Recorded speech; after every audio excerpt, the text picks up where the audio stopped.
Hello everyone, ये है revision class of demand and supply. तो देखो, डिमांड एंड सप्लाई में पीछे में कुछ एग्जांपल्स दिया था कि कहाँ पे हम लोग डिमांड ड्रॉ करेंगे, डिमांड जोन ड्रॉ करेंगे, कहाँ पे सप्लाई जोन ड्रॉ करेंगे।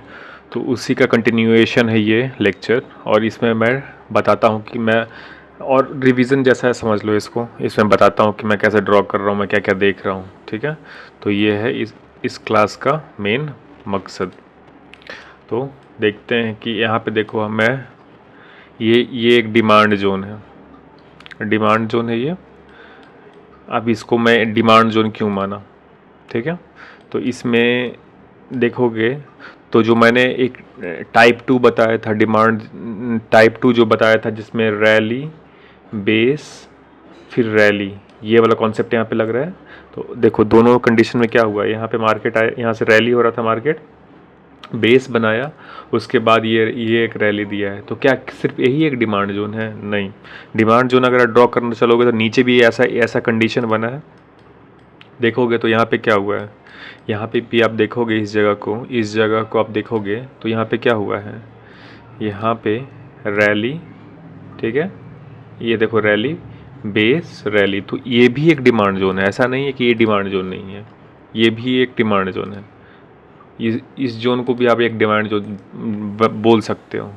लेकिन इसको एक चीज़ इसको थोड़ा क्या बोल सकते, ये फिजल आउट इसलिए हो जाता है ना कि ये जोन में देखोगे ना, इस जोन में इस प्राइस लेवल पे मल्टीपल डोजी बना हुआ है, ठीक है।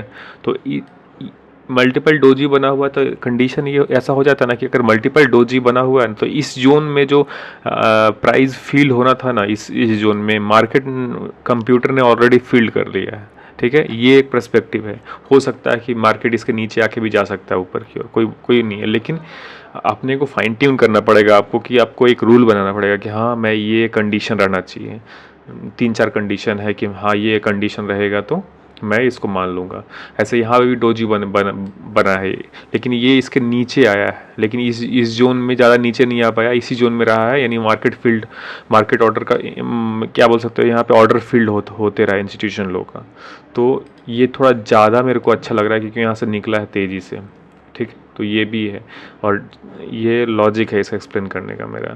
थोड़ा और भी एग्जांपल लूँगा, थोड़ा और क्लियर आउट होगा। ये IDFC फर्स्ट बैंक का मैं कुछ एग्जांपल्स ले रहा था।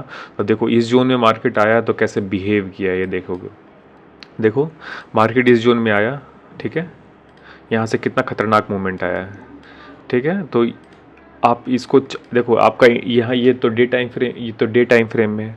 तो आप इसमें एंट्री 1 घंटे में ले सकते हो। अगर 1 घंटे में आप इसको जाकर देखोगे, डेट कौन सा है, देखो 1 घंटे में यहाँ पे देखोगे 4 जून का है। तो अगर हम लोग 1 घंटे का यहाँ टाइम फ्रेम लगाएंगे 4 जून का, ठीक है, ये रहा 4 जून, ठीक है। 1 घंटे में अगर इसका टाइम फ्रेम लगाओगे तो देखो कोई इनसाइड बार का ऊपर ब्रेकआउट होगा या आउटसाइड बार होगा, तो आप वहाँ पे एंट्री ले सकते हो, ठीक है। तो ये लॉजिक है इसको लेने के लिए, ठीक है। यहाँ पे देखोगे तो ये देखोगे, ये एक थोड़ा ये इनसाइड बार बना रहा है।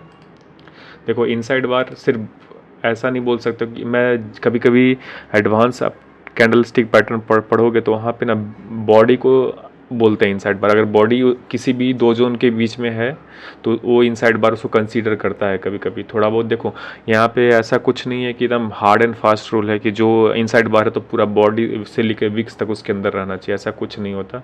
थोड़ा बहुत आपको अपने रूल को ट्विस्ट करना पड़ेगा। तो देखोगे इस जोन, इसको देखोगे यहाँ पे, तो देखो यहाँ पे ये इस बॉडी के अकॉर्डिंग इनसाइड बार है।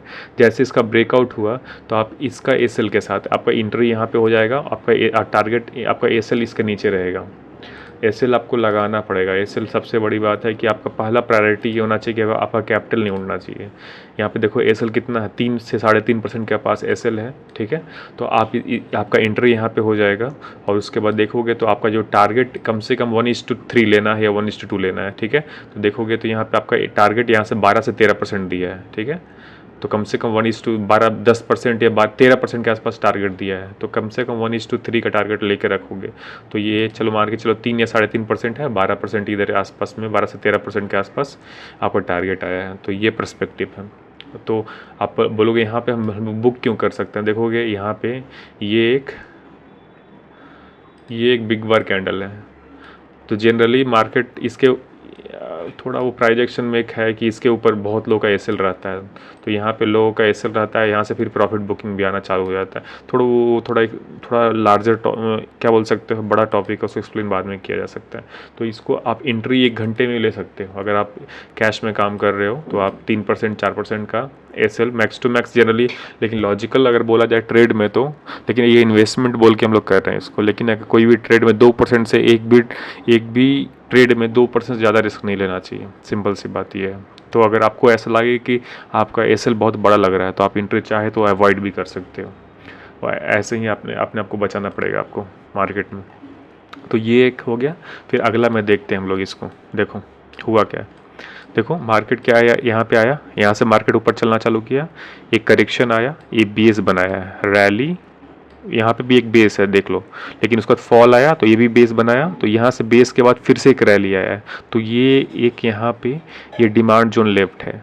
तो यहाँ पे देखो मार्केट आया है, इस जोन में आया है, इस जोन को टेस्ट कर रहा है। यहाँ पे देखो एंट्री जोन है, ये एंट्री जोन है, आपका एसएल यहाँ रहेगा। और लेकिन आपको अगर यहाँ पे दिख रहा है ये जोन कि यहाँ यहाँ पे मैं मान के चलो मैं इस कैंडल पे एंट्री लेता हूँ, मेरा एंट्री यहाँ पे क्या 6% 7% का है, तो मत घुसो। सिंपल सी बात यही है।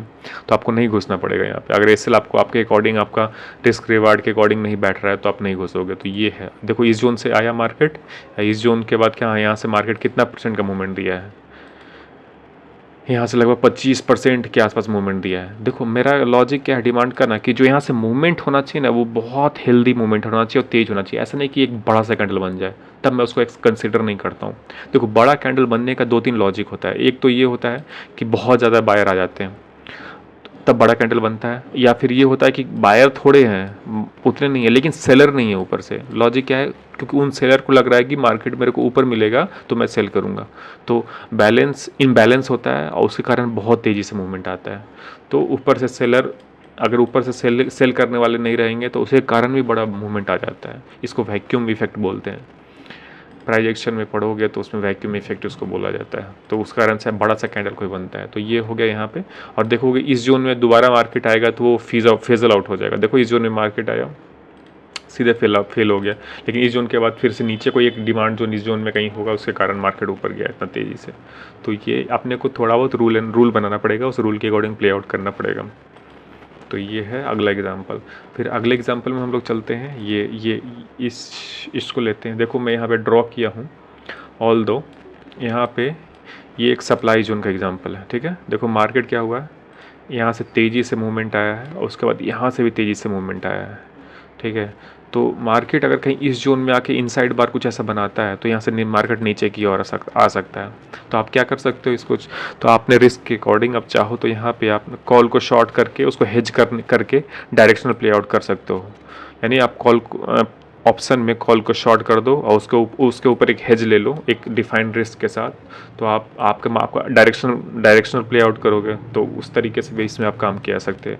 हो सकता है फ्यूचर में ज़्यादा आपको फंड लग रहा हो तो ऑप्शन में आप चाहो तो इसको, ऑप्शन में आपका रिवार्ड भी कम रहेगा, रिस्क भी कम रहेगा। तो उसके अकॉर्डिंग इसके आप यहाँ पे ये स्ट्रैटेजी यहाँ पे अपनाया जा सकता है इस जोन में। बस आपका एसएल ये रहेगा, इसके ऊपर एसएल रहेगा, इसके ऊपर निकलेगा तो आपको पोजीशन को निकालना पड़ेगा। ये है लॉजिक इस डिमांड एंड सप्लाई का, ठीक है। तो ये है यहाँ पे। और अब देखोगे तो आपको यहाँ पे आपको डिमांड जोन का भी एग्जांपल दिखेगा। देखो यहाँ पे क्या हुआ, मार्केट रैली हुआ है, उसके बाद यहाँ पे एक बेस बनाया, फिर ऊपर चला गया। तो ये एक डिमांड जोन है। अगर कहीं मार्केट इस जोन में यहाँ पे दिखता है मेरे को, ठीक है, सॉरी, मार्केट कहीं यहाँ पे दिखेगा तो आप इसमें इस जोन में अगर कहीं मार्केट दिखता है तो यहाँ से बाइंग का भी अपॉर्चुनिटी देखा जा सकता है इस जोन से, ठीक है, इस एसएल के साथ। तो ये है इसका लॉजिक, ये कि ये भी डिमांड जोन है, ये भी बता देता हूँ। फिर यहाँ पे देखोगे तो ये भी एक डिमांड जोन है। डिमांड जोन, ये इसको थोड़ा अच्छा नहीं मान सकता हूँ डिमांड जोन, क्योंकि मैं एक्सप्लेन करता हूँ ये अच्छा डिमांड जोन क्यों नहीं है। क्योंकि देखोगे इसके ऊपर जब मार्केट निकल रहा है ना, इसके ऊपर जैसे मार्केट निकल रहा था, देखोगे ये सबका विक्स है, बहुत बड़ा, ये विक्स है। लेकिन जैसे ही मार्केट इसके ऊपर निकलता है, ठीक है, इसके ऊपर निकलता है तो इसको देखोगे तो ये कैंडल का देखोगे हेल्दी कैंडल लगेगा। हेल्दी का मतलब क्या, विक्स बॉडी के कंपैरिजन में छोटा है, ये भी ऑल दो इनसाइड बार है। उसके बाद यहाँ पे इस कैंडल का भी देखोगे तो ऐसा है। फिर यहाँ पे देखोगे यहाँ पे भी ऑल दो ये थोड़ा साइडवेज है, डोजी कैंडल है वो बोल सकते हो। तो इसके बाद जो कैंडल निकल रहा है तो ये एक अच्छा डिमांड जोन है। और यहाँ से देखोगे तो आपको ये भी, यहाँ पे भी ये भी एक डिमांड जोन दिखेगा आपको, ये भी एक डिमांड जोन है। उससे बेटर डिमांड जोन ये है। देखो आपको एक डिफाइन रिस्क के साथ इसमें आपको प्ले आउट करना पड़ेगा। तो ये भी एक डिमांड जोन है। तो डिमांड जोन ऐसा कुछ नहीं है कि उसके नीचे डिमांड जोन नहीं हो सकता है। क्या पता है मार्केट अचानक ही ऐसा करे कि यहाँ से सीधे, यहाँ से मार्केट क्या करे कि यहाँ से सीधे नीचे आना चालू कर दे, आपको एंट्री नहीं दे, और यहाँ से मूवमेंट आए, इस जोन से कहीं से मूवमेंट आए। करने का मतलब ये है कि मार्केट यहाँ से सीधे ऊपर चलना चालू करे, मार्केट यहाँ से नीचे इस डिमांड जोन को नहीं रिस्पेक्ट करे और यहाँ से रिस्पेक्ट लेके ऊपर जाए, तो आप यहाँ पे भी एंट्री कर सकते हो, इस जोन में भी एंट्री कर सकते हो। लेकिन बीच में एंट्री करने का लॉजिक नहीं है, क्योंकि आपका अगर मान के चलो आप यहाँ एंट्री कर रहे हो लेकिन आपका एसएल तो यहाँ है, तो आपका एसएल बहुत बड़ा हो जाता है। तो आपका एसएल डिफाइन होना चाहिए यहाँ पे। तो अगला एग्जाम्पल मैं बताता हूँ इसमें कुछ, PBR आयोनिक्स, ठीक है। तो यहाँ पे देखोगे आप ये भी एक मेरे को एक अच्छा सप्लाई जोन दिख रहा है। यहाँ पे लॉजिक क्या है, यहाँ से एक अच्छा फॉल आया है और इस जोन में आके मार्केट कैसे रिएक्ट करता है वो देखने वाली बात है। देखो यहाँ पे एक चीज़ और एक थोड़ा बहुत इसमें है ना कि साइन ऑफ स्ट्रेंथ दिख रहा है। तो आप चाहोगे कि यहाँ पे आप देखोगे इसको ये देखोगे तो इसका इंक्लिनेशन बहुत अच्छा है।